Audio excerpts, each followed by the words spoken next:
এই আর্তনাদ শুধু একজন মানুষের নয়, চট্টগ্রামের বন্যা কবলিত মানুষের অসহায়তার প্রতিচ্ছবি।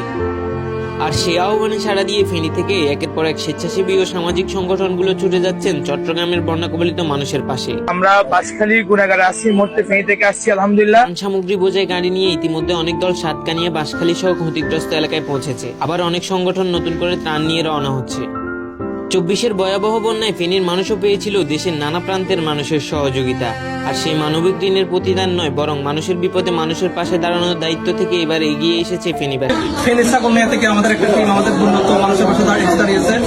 এখন আমাদের ভাইয়েরা এই যে বাঁশখালীর একেবারে পশ্চিম সাইডে সরল ইউনিয়নের এই যে আশ্রয় কেন্দ্রের মধ্যে আসছে চিকিৎসা সেবা দেওয়ার জন্য। ভাইদের প্রতি কৃতজ্ঞতা প্রকাশ করছি। আমরা হচ্ছে স্থানীয় মানুষ, ভাইদেরকে পেয়ে আমরা খুবই আনন্দিত। টানা বৃষ্টি ও পাহাড়ি ডলে চট্টগ্রামের সাতকানিয়া, বাঁশখালী, লোহাগাড়া সহ বিভিন্ন এলাকায় সৃষ্টি হয়েছে ভয়াবহ বন্যা পরিস্থিতি। পানিবন্দী হয়ে মানবিক সংকটে দিন পার করছে তারা। এমন সময় ফেনী থেকে যাওয়া স্বেচ্ছাসেবীরা দুর্গত মানুষের হাতে পৌঁছে দিচ্ছেন শুকনো খাবার, বিশুদ্ধ পানি ও প্রয়োজনীয় ত্রাণ সামগ্রী। দুর্যোগের এই সময়ে মানবতার হাতেই হয়ে উঠেছে সবচেয়ে বড় ভরসা।